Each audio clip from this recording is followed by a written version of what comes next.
Howdy everybody and welcome to the final stream of 2024!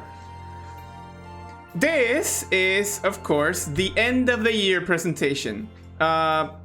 It's a first to me. I've made presentations like these before, like the status update presentation that I did at the middle of the year, but I've never done like an end of the year presentation, which is kind of insane. I'll allow people to join in as I voice out that I'm currently live with the final stream, with the last stream of the year. Going live.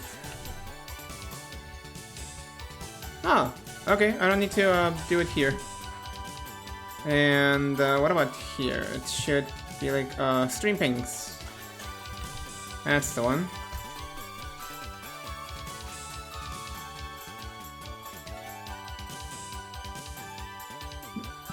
I'll also tell my moderators that I'm live. Where's him? Blah blah blah blah blah blah blah blah blah blah blah blah. Solidity. Live. Okay. Oh, hi, Moore. Welcome. Okay. I'm giving enough time for more people to join in, on the premise that I have to like wait a little bit more before I get started with this. And also I need to clean up my glasses. But this presentation is going to be dynamic. I've poured a lot of good hours into this. So here goes nothing. This presentation is gonna... there we go, now I have my glasses. Glasses on, everybody! This presentation will cover everything that's happened in the entire year. So, of course, as we draw closer to the end of 2024, the first thing to note is, of course, what's been going on with the Twitch channel. Because, as you may know, Twitch is like the main thing that I'm using. Like, I don't even pay attention to how the YouTube channel's going. But, yeah, it's currently my most important platform. How would I not care about it? So, let's begin with the little numbers game, because I think it's important to note how much the numbers have affected the channel growth. So, we streamed for an entirety of 174 days. When you think about it, I think I streamed a total of almost half a year. No, half a year would be 360, that would be 182.5. Technically 182.55 if I'm not mistaken. You're allowed to correct me on the numbers, but it's kind of like that. So we were close to half of a year of streams for a grand total of, and I don't know why Twitch Recap gave me this number, 188 streams. I'm pretty sure that's not the number, and that Twitch just kind of mixed in every single instance where my streams got cut off and then restarted, which I suppose that counts as 2 streams? But it's not. There's still just one single stream. But the most important thing is that we streamed for a total of 580 hours. This recap is not very fun, is it? No. What you're here to know is how many games we played, how many distinctive games we played this year. And yes, I did the tally. The tally climbed up to 52 unique games. which is kind of insane how I didn't consider Celeste 64 to be one of the games that I streamed, even though I was completely enamored by that game. I was absolutely enamored by Celeste 64, but I completely forgot that I played it. I'm so sorry. I am so sorry. I have no words for that. Of course, over the 52 games, there were obviously ones that shown to be the regulars. You know, the ones that were absolutely repeated, and we have some examples like Pokemon Unite, Smash Ultimate, Nintendo Switch Sports, and Kingdom Hearts Melody of Memory, which, yeah, aside from Mario Kart 8, these 4 are the ones that were the most prominent on my channel. I think that going forward, I will kinda ditch Pokemon Unite, since it's not exactly doing me any favors. Streaming Pokemon Unite is kind of like a double-edged sword. But no, the real thing here is which games are the ones that you know were the most streamed. And don't worry, we have a podium for those. Oh wait, the mouse is showing. In number 3, with a grand total of a lot of streams and a fully completed playthrough, we have the original Paper Mario. You can applaud now. Oh, Paper Mario, you got a -1 on the ranking, but you still got third place at the overall most played games on this year. Up next, of course, is the runner-up. And number 2, with, and I can remember it, 13 sessions of gameplay, is Pokemon Crystal Clear. To which I'm also surprised that another of the -1s got such a high spot. Such a high spot on the end of the year tally. And finally, to no one's surprise, absolutely to no one's surprise, like this is a game that swept this year with a grand total of how many hours I do not remember. The number 1 played game of the year. The one game that I streamed the most to my audience. Genshin Impact. I don't know how to feel about this. I'll be completely honest, I don't know how to feel about this. But if it is my most streamed, then I guess it's particularly good. I'm not gonna lie, these numbers tell me that these 3 don't even have anything in common. Remember to stay hydrated. Oh, hi Dreams! Welcome to the final stream of the year. And thank you for the water. I'm gonna go get the water immediately after I do the following. So, up with more numbers. The one that impressed me the most is just how much the channel grew in the entire year. Because over the course of 2024, we had an increase of 173 new followers for a grand total of 310. That is absolutely insane. Like, look at this. Look at this. 310 followers in the span of what would it be? 2 years that I've been actively streaming? I guess that counts. So of course, I made it my absolute goal that for next year, we have to reach nothing else but 600 followers. And yeah, I think it's too high. I think it's too high, but I think it's realistic. In a way. Or maybe I'm just lying to myself to make myself feel better. I don't know. But either way, it's nice that we have something to look forward to. Speaking of things to look forward to, here's some games that I'm looking forward to for next year. At number 3, I decided to place this as a duology because either I played both of them this upcoming year, or I play one this year and then I play the other one 2 years later. If you caught up on the tip, it's the Pokemon Black duology. Pokemon Black and Pokemon Black 2. I prepare an investment for next year, which is evidently a 3DS capture card. See the disaster that was the 3DS capture card stream that I did earlier this year. Earlier this year, it's not even earlier, it's like late this year. A couple of weeks back I did a stream that was a disaster. Trying to play 3DS on stream from hardware. It was an absolute disaster. I need that capture card, I will get that capture card, and we will have Pokemon Black and Pokemon Black 2 played in hardware. That's a promise that you can count me on upholding. Up next, we have number 2.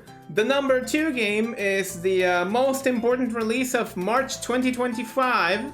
Releasing March 20, 2025 for the Nintendo Switch family of systems and compatible with the upcoming Nintendo Switch 2 is Xenoblade Chronicles X Definitive Edition.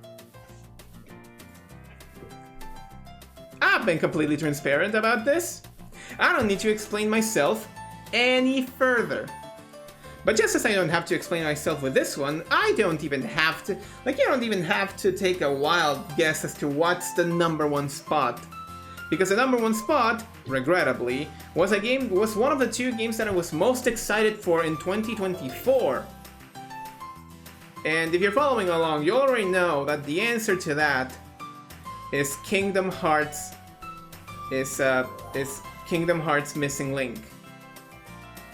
And I'm still excited about this game. I'm still very, very excited about this game. The idea of getting to play a new Kingdom Hearts game with a custom character creator where you can basically play a miniature version of this franchise?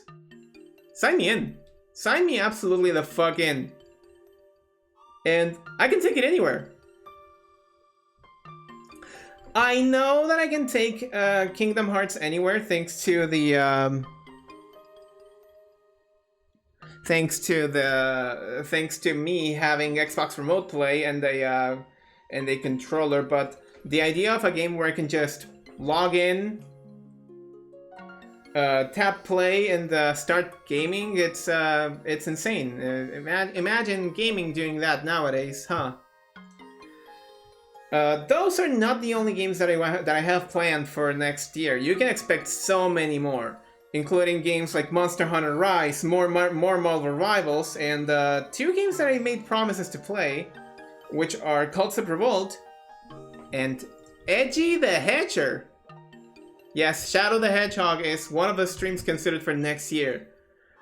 And I will try my best to find the most me way of playing the game.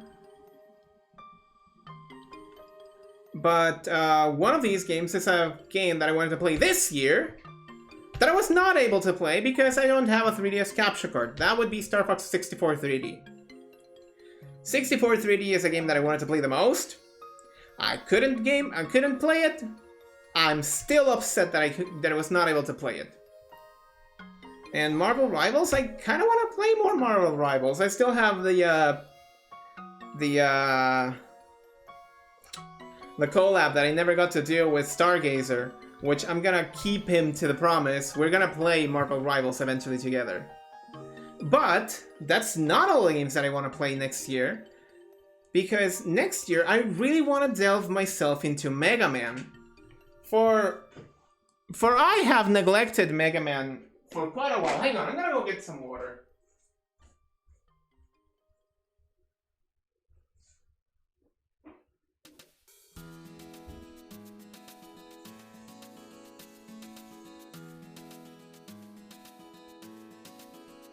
I'm gonna get some water with ice. Because, god damn it. Hace calor.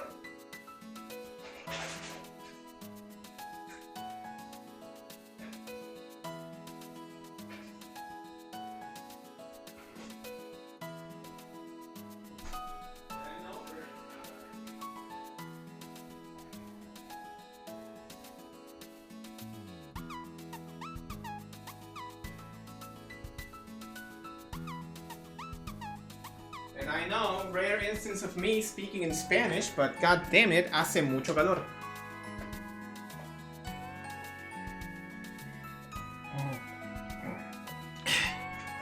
Cheers! Over the 2 years that I've been streaming, I noticed that I've been technically neglecting Mega Man. Like, all of it. All of it. I have been absolutely neglecting the Blue Bomber.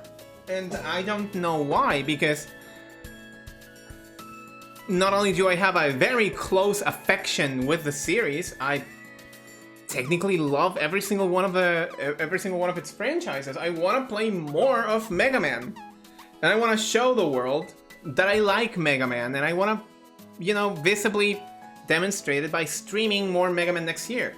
I've chosen a few here that I want to stream, you know, for me specifically, because I really want to get back into Mega Man Star Force.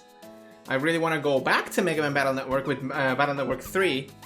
And I kind of want to play one of my favorite games of all time, Mega Man ZX. But I also want to go back to the Legacy Collection, now that I have it on the Switch.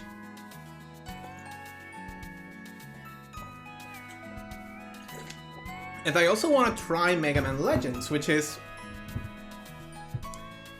certainly a game that I've heard mixed feelings about. Mega Man Legends is one of those games that either you love it or you hate it, but I guess I will never know unless I start playing it, which is exactly what I want. Exactly what I want. I do want to experience Mega Man Legends firsthand, and it is a new experience that I don't have, so everything if all is positive for that.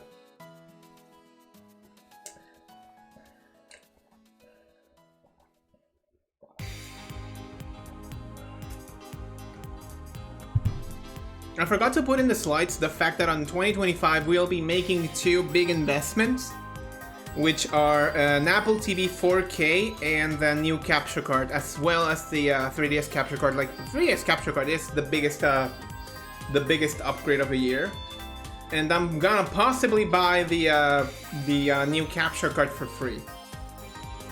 Who's to say? I don't know. Let's jump now over to a different kind of recap, which is the Blue Sky recap. As you may know, 2024 was the year of Blue Sky, and god damn it does it show.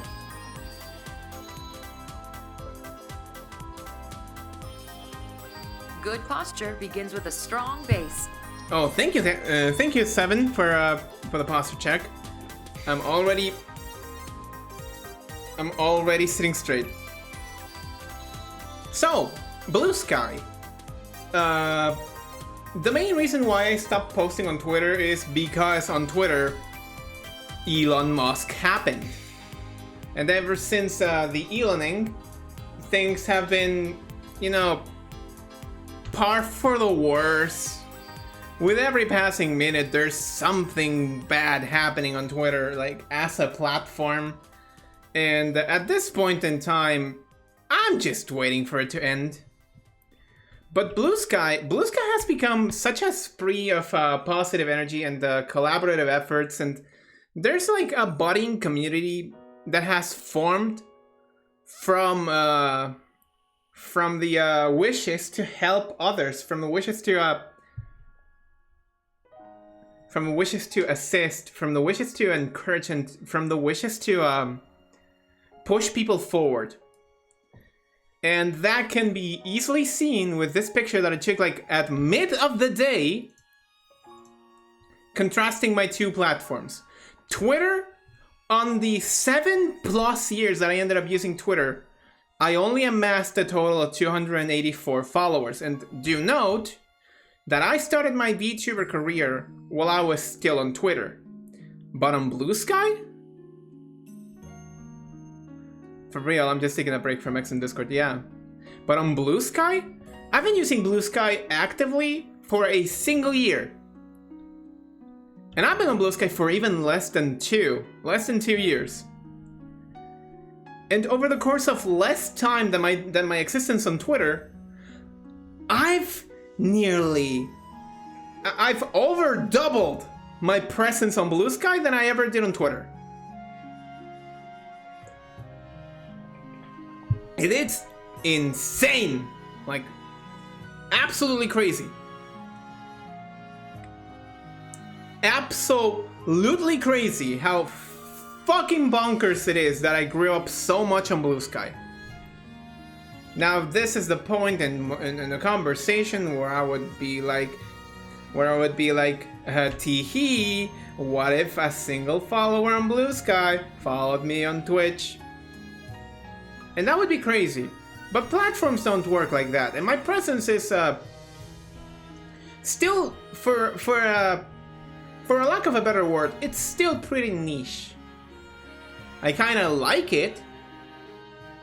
I kind of like my platform being absolutely niche, you know. For the record, I'm not saying that I want to remain small, because I always strive for more. I'll talk about it in the upcoming slides. I will talk about it, but like right now, I feel comfortable in my growth. I know that Blue Sky's growth was absolutely explosive, but it is for a reason. And if all these people are willing to give me a chance, god damn it, I will deliver. I will deliver for them. I will deliver for all of you. Because that's what it's all about. At the end of the day, if I see the numbers rising, I'm not considering stagnancy, because it is the moment. I've learned this from a video from Shank Mods, where he said, when you start getting comfortable, you stop getting better. And I've taken that one to heart.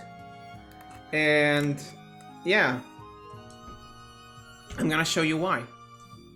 So now let's talk about the future, because everything is uncertain. The future is uncertain. Like,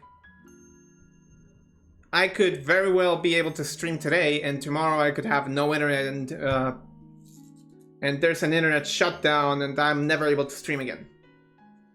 There's always this level of uncertainty, but there's things that I'm certain of, and that's of the channel's evolution.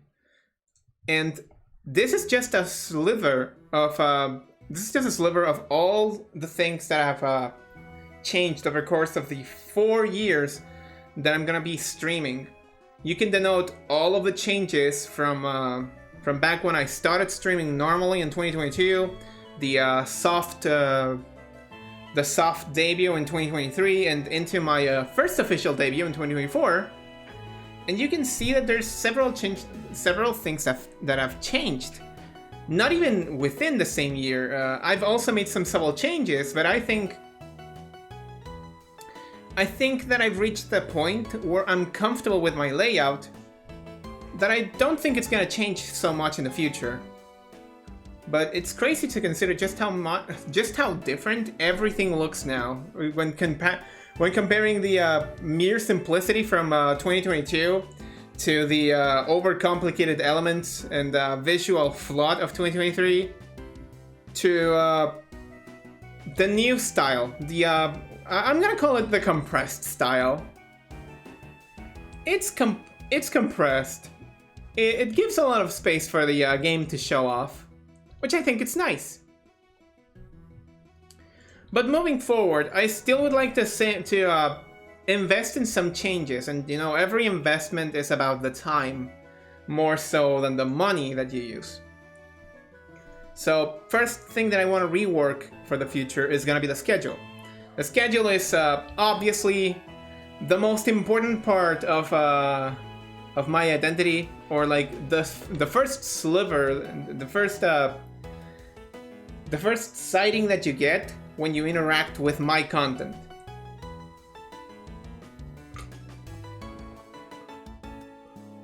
Because when you see my schedule, you already understand the style of the style that I have.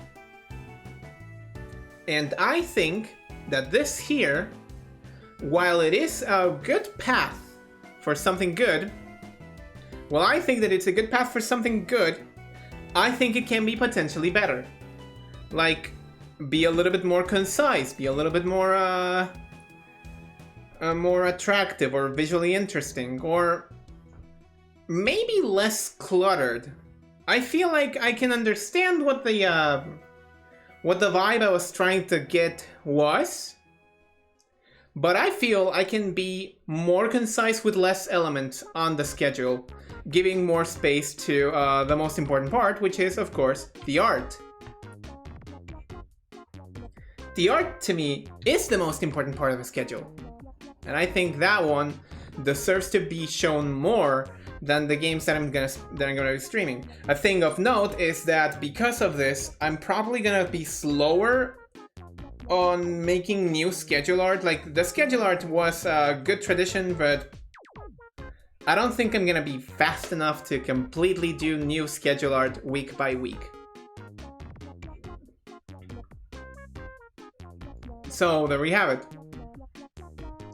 That's at least what I think of the schedule in terms of what it needs to be changed. And whatever changes I do to the schedule will immediately reflect upon the stream layout. Because the stream layout responds to my schedule, and I feel like I didn't do a good job with my stream layout this year. Like, I feel like I could have done better with a little bit of layering, but I forgot to do layering for the streams, for the stream layouts. Of course, as you might have noticed, there's also a chat box which says Astra System Implementation. We'll talk about it later.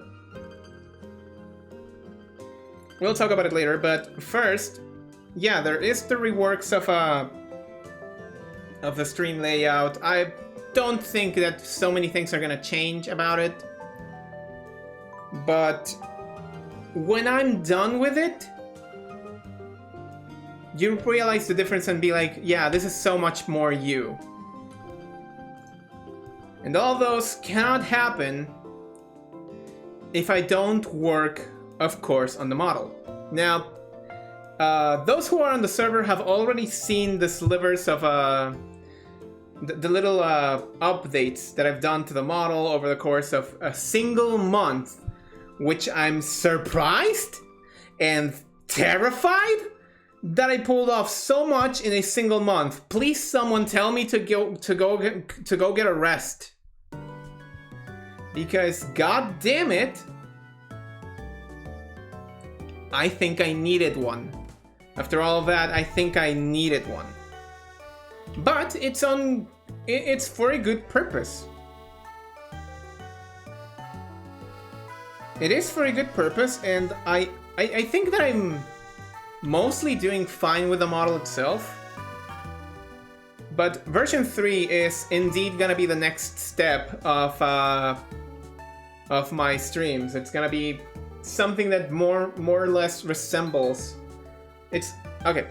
So my idea for version 3 is something that both resembles the concept behind the original arts and the dimensionality that I gained when I made this sprites 2D.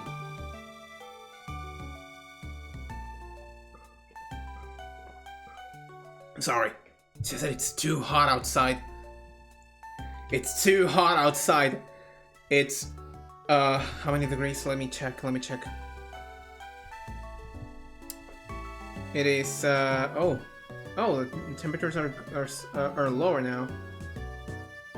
Let me just convert this to Fahrenheit so we can all be on the same boat. It's 74 outside, but it feels like 78. It's hot. Anyway, those who are on the server have already seen bits and pieces, and those who are following me on Blue Sky know that I'm constantly uploading updates about V3. But for the first time here, I'm gonna show you what I haven't shown on camera over the last couple of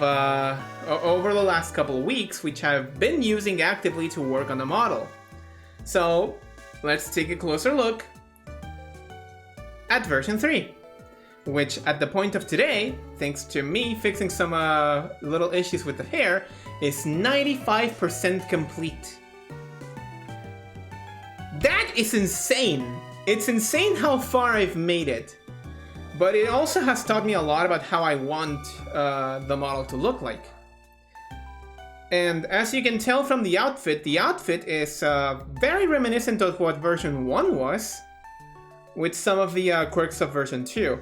I haven't updated the images because the model I've updated already with the color not having the colored lines. The color is all a single color.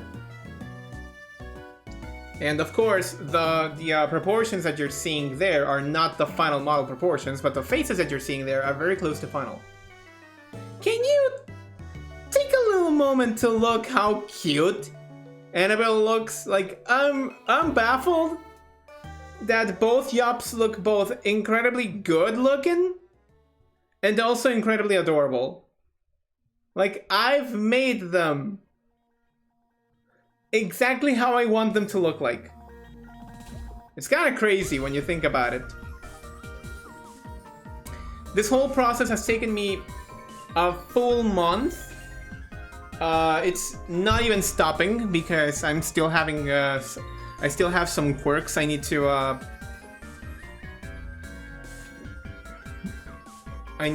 fix before swapping over to V3.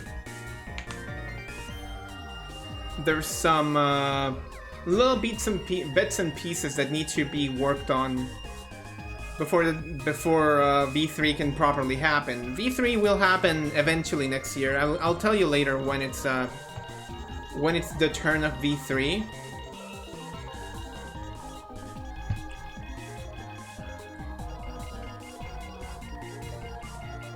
Seven saying, I still remember you working on it. Yeah,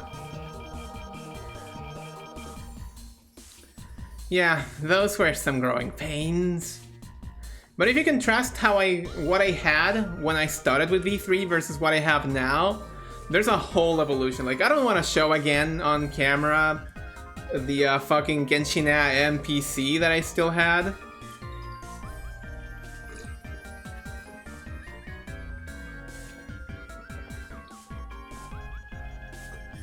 But contrasting that motherfucker to these two cuties, it's just no parallels. Absolutely no parallels. These two clear. These two clear. Especially Annie. Annie is basically super adorable, and I will pet her because she is the best. Now, with the future of the channel already discussed in terms of design, what does that mean for theming? And here's the important part that I've basically thought about the entire day. While I was working on this presentation, something hit me. And I believe that no one else has reached this conclusion before. But for next year, and this connects directly to me wanting to play Kingdom Hearts Missing Link, next year, I want to give enough space on the channel to handheld and mobile gaming.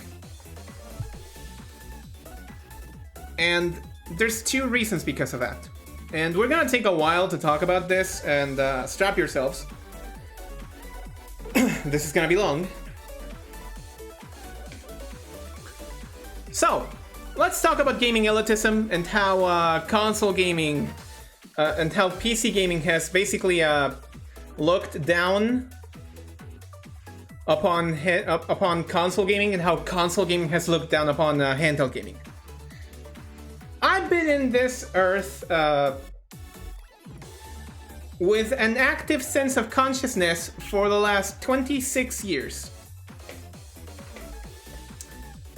As I've grown older, and as I've grown wiser at the same time, I've seen that more and more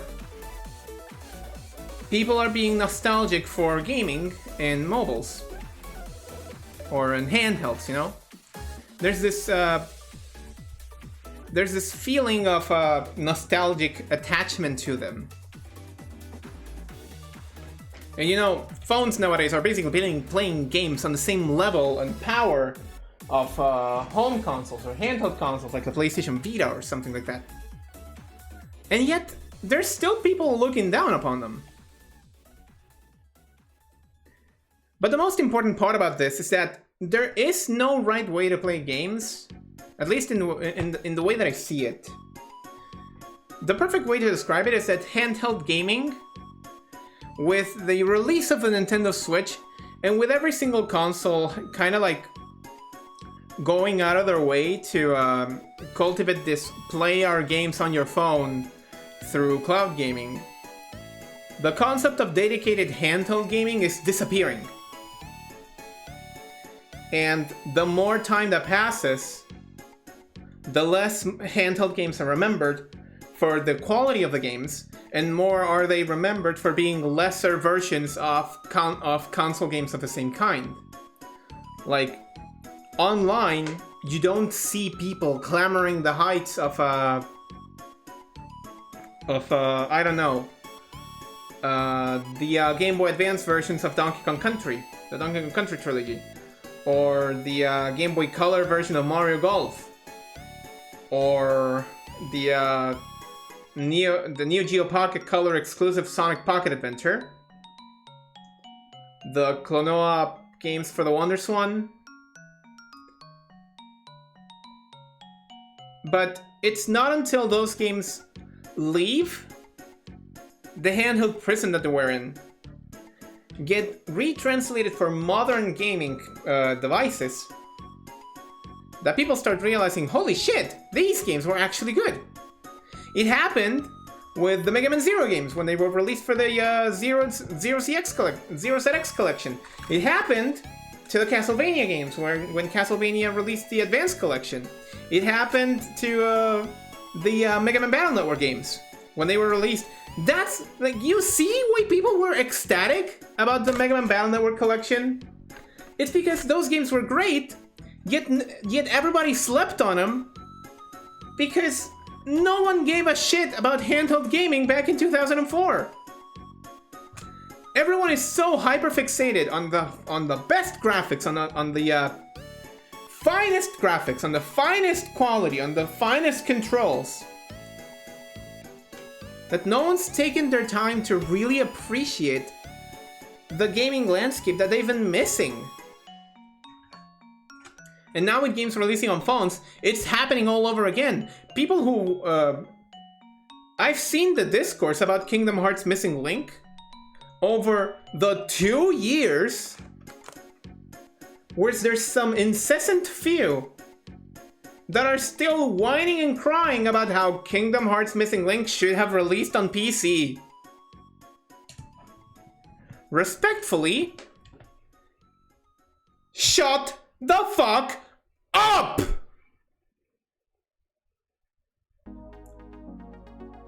Respectfully, shut up! You don't even know what a golden opportunity releasing a game on mobile is, especially if it's free. You have absolutely no idea how marketing and game design works when you take advantage of the unique properties that makes mobile gaming mobile gaming. And especially with Missing Link, because Missing Link is a fucking ambitious project. And you're telling me that they're releasing that game with the quality of a full-fledged traditional Kingdom Hearts game, free for your pockets, and yet you're still being a whiny bitch-ass baby. Grow the fuck up, please! Grow up! I'm not even gonna tell you to grow a pair, just grow up! Grow up! You can be better, you can grow up. Just do it! Just do it. Neglecting handheld and mobile gaming does nothing for the world. Because as time goes on, more and more of these games get lost to time. I need you to point me. Point me to examples that aren't Konami or Capcom where we can actively play a plethora of a handheld consoles library, and also that isn't the Game Gear. Because for what it's worth, Sega has done both a fantastic job and a piece of shit job. Like, I can count with my hands the games that have been neglected by Sega. Absolutely.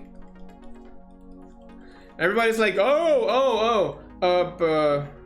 but Super Monkey Ball and Sonic Heroes. I'm like, yeah, but where's the compilations that include Sonic Advance, Super Monkey Ball Jr.,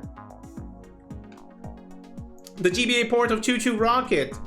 Where's the compilations that include Sonic Pocket Adventure? Where's the compilations that include Sonic Rush Adventure, Super Monkey Ball Touch and Roll? No one's clamoring for those, because everyone who's played them has done so over the excuse that it's because they're handheld versions, they must be inferior. That's the same thing that happened with Smash for 3DS versus Smash for Wii U. Everyone looked at Smash for 3DS, we're like, well, this is a thing. I'm just gonna wait for the HD release, and then promptly the HD release was a piece of garbage. Super Smash Bros. For Wii U was a terrible game, but no one wanted to go back to 3DS, which was still honestly quite quality. Like, have you stopped and considered that they made Smash Bros. Work at 60 frames per second on the 3DS from 2011? Have you? I implore you to take at least 5 minutes of your time to consider that. The more time goes on, the more handheld gaming gets neglected. The more time goes on, the more games that get completely forgotten and tied to the machines that gave them light. I know that it's a crazy idea to bring Kid Icarus Uprising to the modern landscape, and believe me, I've written several notes about this.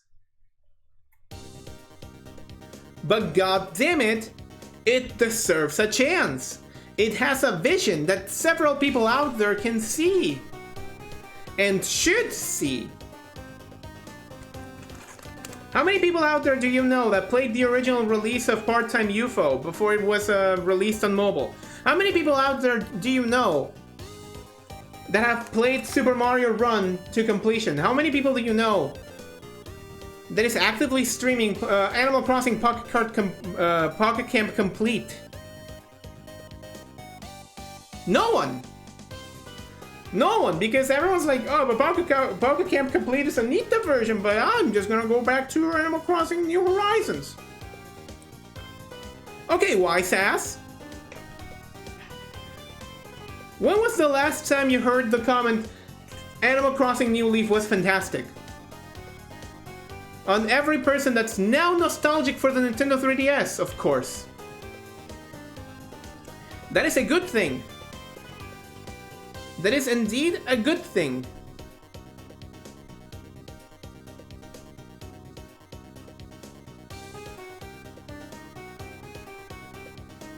Like, I'm not gonna lie to you. That is indeed a good thing, that people are now nostalgic for these games. But the more time passes, the more these games are lost to time. Is that not the whole reason why people were so mad about the closure of the Nintendo eShop and the PlayStation and the PlayStation Store for PS3 and Vita? Because that was exactly the reason why. Without an outlet to play these games, to purchase new copies of these games on modern platforms that can play them, more and more of these games will be lost to time. And I'm not talking about just the memorable cases. I'm also talking about the middle of the road, the hidden gems, and the shovelware. Every single one of those deserves a chance on modern platforms. Like, you are not looking at me straight in the eyes, telling me that you wouldn't want to try at least on your new hardware. Let's get a good stretch. I'm gonna stretch after I finish the idea. Hi, Kirana. Tell me with your own mouth that you would want to play the DS version of SpongeBob SquarePants Atlantis Scorpandies. Because if that game was being offered to you as an option right now, several people would. And yet no one is willing to give those versions a chance. Same with most of all of the mobile games that have been lost to the ages because there is no active preservation for them. Just this year, and 2 years ago, for the matter of that, 2 years ago we lost Kingdom Hearts Union Cross, and just this year it got delisted. An important piece of the Kingdom Hearts history is now lost forever for new players because there's nowhere to play it. And at the very least, I made an active effort to like archive footage of Union Cross back when it was active, and at the very same time, I've made an active effort to also not uninstall the app uninstall the game from my phone. Like that's an axiom. That's staying there until I need to change my phone. And even then, I'm willing to move over with the save data over to new save data.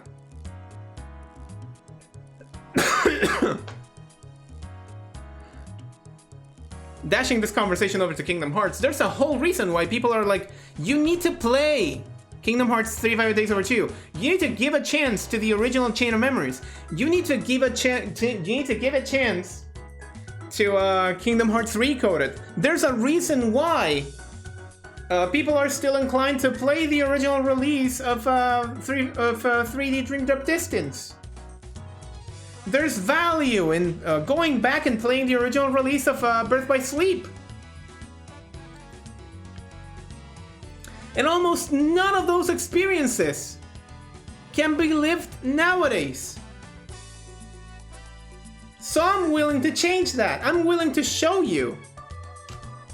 I'm willing to show you that handheld and mobile gaming is just as important as the core games. Of course, that doesn't mean that I'm gonna stop playing games like Marvel Rivals or that I'm gonna just focus entirely on these. No, of course, we're gonna have space for Xenoblade X, Marvel Rivals, Monster Hunter Rise, and all the other Mega Man console games. But you noticed it too. How when I talked about games that I want to stream next year, when I talked about which games I wanted to stream next year, Cults of Revolt and Star Fox 64 3D were there. Like, I want to stream those things. I want to stream them on hardware. I want to show the world that they're important. When I showed the Mega Man slides, Star Force, Battle Network, and ZX were there. I want to show the world that those games matter, that those games are great, and that everyone who says that they're just lesser because they're on mobile platforms is a petulant bitch. It's just a petulant bitch. God, that was a side tangent. I'm gonna stretch now.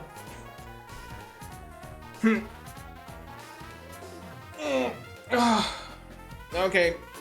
Yeah, that's a good stretchy. Thanks, Karana, for the stretch. And also, welcome to the stream. I see your comments. Someone please tell Square Enix to bring back the online stuff for Birth by Sleep.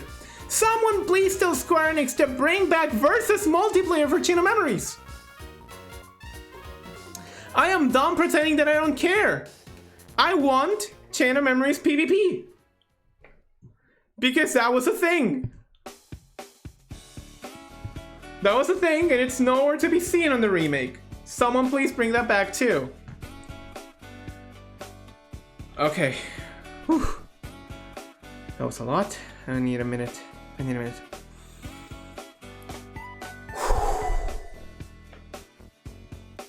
Okay. So, what are the tasks that I've left pending from this year? Because, of course, as the year goes on, I still need to look for the things that I've neglected doing myself. And here is the embarrassing list. The most neglectful one has been, of course, the raid alert. I don't have a raid alert. It is December 27, 2024, and I still don't have a raid alert. The worst thing is certain games are on hardware no longer produced. See also Shin Megami Tensei 4, Ace Combat 3D Cross Rumble, Assault Horizon Legacy. See, that's the thing. And none of those games have been preserved for modern gaming, so there's also that. But we've dashed over that topic. Let's talk about this. I don't have a real alert for postures and stretching. I don't have a real raid alert. And I don't have... And I forgot to change the server name. You'll see why in a minute or two. I also forgot to implement the bot. I really want to implement the bot. I want to implement a custom bot that is not Nightbot. I want to fire Nightbot. Nightbot has done his purpose. I really appreciate him. Of course, I still have to finish V3. And obviously, I want to work on messages. Stream start, stream finish, raid welcomes. And raids. Of course, I want to work on my raid messages too. I think the one word that I've caught on in 2024, as the year has gone on, has been my staple howdy. I now have howdy as part of my introduction language, so I think I'm gonna start using howdy as the first word and work it from there. A part of the reason that I want to work on the stream start and stream finish messages is to tie them more to the lore of my character, which has been evolving through the year. I'm not gonna lie. I've been working on the lore of YopAlonso, so there's also that. And you guys can get all caught up on the lore eventually, when it releases, eventually, of course. But the most important question is V3. V3 is the most important question here because it is the thing that I've hyped up the most. So I hear you asking, when is V3 happening? For real, for real, for real? FR. The answer is March. V3 raid re-debut is coming clean. March 2025. When in March? I don't know. My hope is that it's before Xenoblade definitive releases, and I can start off strong with a new pristine looking model. But at the same time, I don't even know if my webcam is useful for that. I don't even know if I'm gonna be needing new equipment for it. So all of this is tentative. March could be early March or late March, but if anything happens in the middle, well, things happen all the time. Don't expect this process to be as straightforward as I think it would be. These things take time, and I'm completing them, and I'm completing them one at a time myself. So now comes the sappy part, where I'm gonna be thanking everybody. because 2024 has been an insane year for growth, and I need to make the time to thank all of the people that have been there in any way or another. So first off, I want to thank the communities. Of course, first off is the YopAlonso, aka the Discord server, which have been extremely tolerant with all of the pings that I do. I am so sorry. I apologize, but as a streamer, I need to keep attention coming, and I need to ping when new things are happening. And there's that. It is kind of a mistake. I recognize that it's a mistake.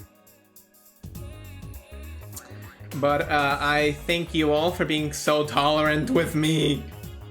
I'm so sorry. I am so sorry for all the pings that I've done over the year. I swear that I only keep it one per week.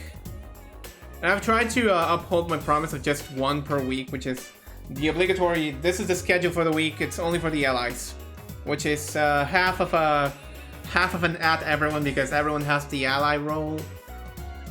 But yeah, the other place that I wanna give a big shout out is Eldenwood, because if not for Eldenwood, I think that my growth wouldn't have been as extreme as it was.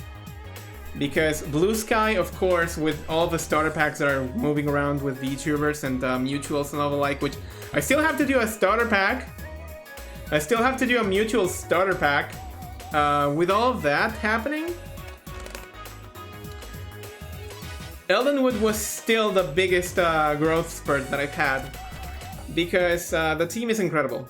The team is amazing, and everyone in there are just such wonderful beings. They are such wonderful beings, and I adore the initiative that they took of giving a space for VTubers that are over the age of 30.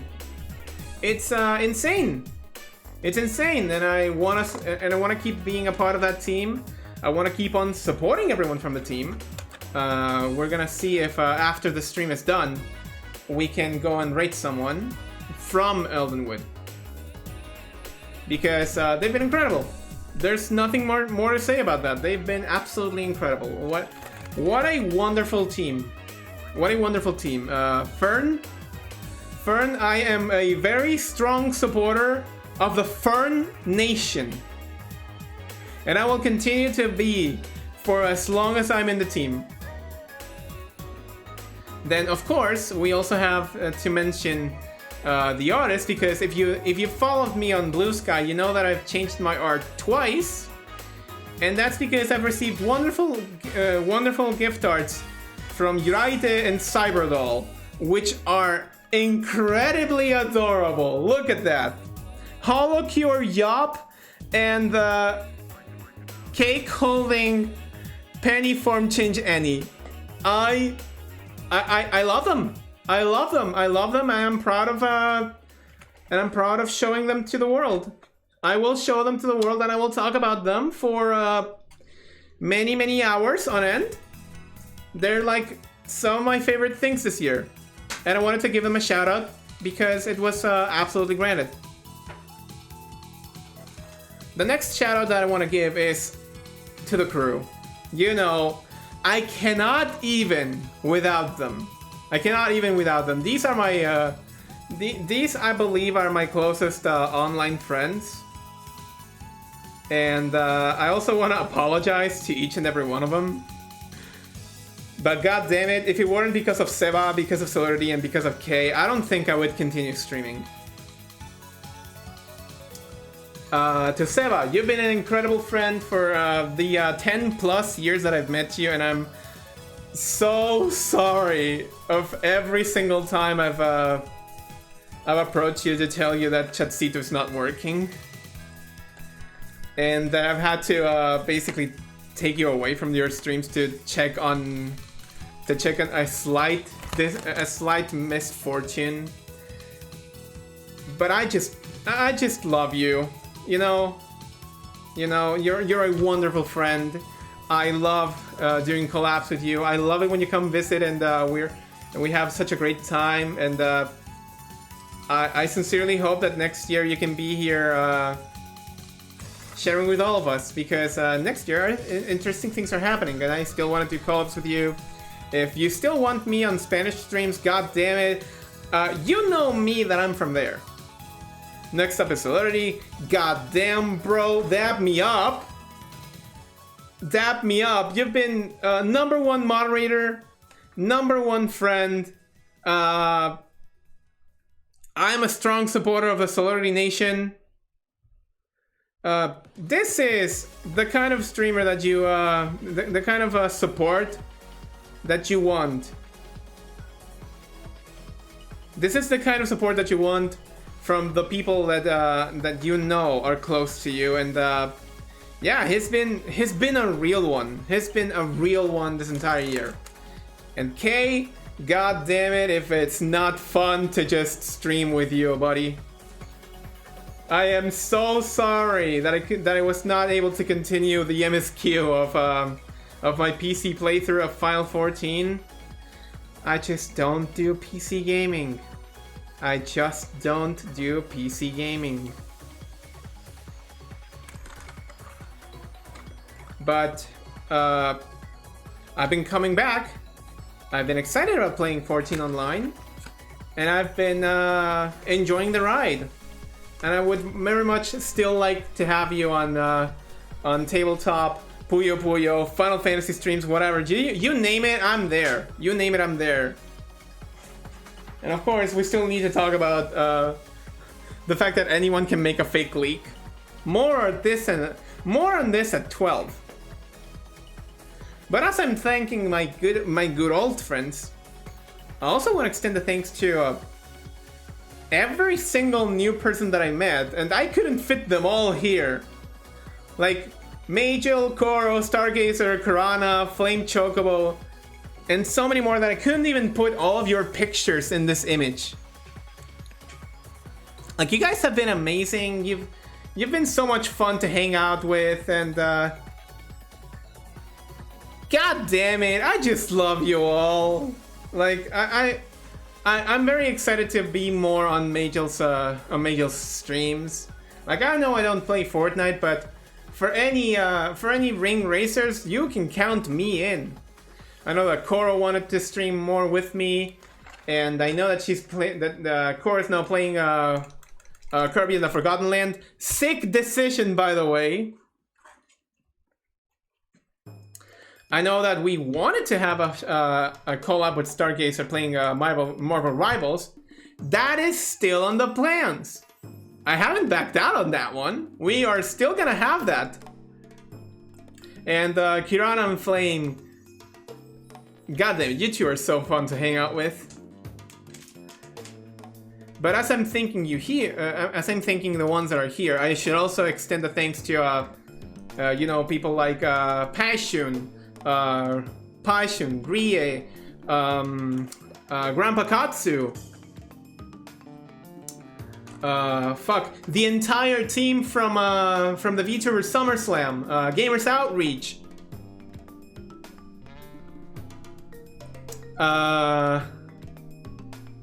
God, there's so many. There's so many, but I'm forgetting about the most important one. And of course, obviously, you know it, you are the most important, are mostly appreciated, because it's thanks to you that I'm here. It's thanks to you that I'm currently here, that I'm currently striving for more, continuing to improve, continuing to think of new ways to make my streams better. Of implementing new little doodads, of changing new elements, and most importantly, growing. Growing as a content creator without an audience is like growing without guidance. And it's thanks to the guidance of you all that I get to continue, that I get to move on, that I get to evolve, that I get to adapt and overcome the little obstacles that I've faced, that I get to also take a look at the things where I'm lacking and work upon to improve on them. It's thanks to you that I keep on striving to be better. So, of course, thank you all. Each and every single one of you who has sticked with the streams, who has sticked with the announcements, and that have given me a chance. Thank you, all of you. Thank you, thank you, thank you. With all of my heart, you've made 2024 amazing for me to stream to you all. And I know that there have been some low points where, well, let's just say it. There have been some low points where there's no one watching. But just as there's no one watching, there's high points where everyone is watching. I still think that both instances need to be acknowledged. That you've been there for the good times and the bad times. You've been there when I had to take emergency breaks. You've been there and waiting for me when I had to leave. You've been eager to wait for news about my progress. You've been eagerly waiting for more reveals on V3. So this is all for you. You are amazing. You all are amazing.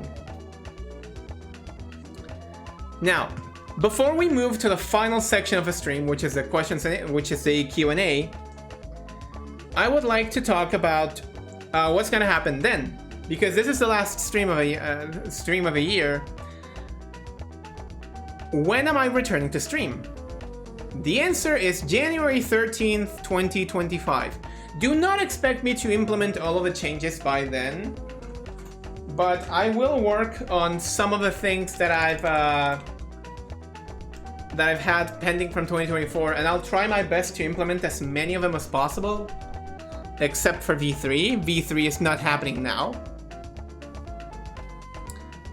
Also, I'll save one of the answers to a possible question for the Q&A, which is gonna be open mic. I'm opening the mic right now, and I'm hopping on to the Discord channel to lobby. Vtuber recap Q&A. There we go. So now we have a live Q&A going. There's other reason why I'm taking a break from then, and it's because at the beginning of the year I have to take a flight for a baby shower. One of my cousins is having a child, and I'd be completely devastated if I had to stream the week after. So in order to better rest from that and to have more time to prepare the new things that I have planned for 2025, I'm taking also the first week of 2025 off, and I'll come back packing with all stops on January 13th. I guess it's a good date to return to streams, honestly. If I'm continuing with the same flow that I have, I mean. So, now that we're done with that, let's start the final section of the stream, which is a Q&A. If you have any questions, I'll be answering questions until no one has any more questions to ask, or until 10 p.m. My time, which you can see on the clock that coincidentally I am pointing to. So I think 50 minutes of Q&A, give or take. In the meantime, I'm gonna chill. I'm gonna chill like that to the music because I love the radio that I've constructed. I need to put more songs into the radio too because, god damn it. God damn it, I need to add more songs to the radio.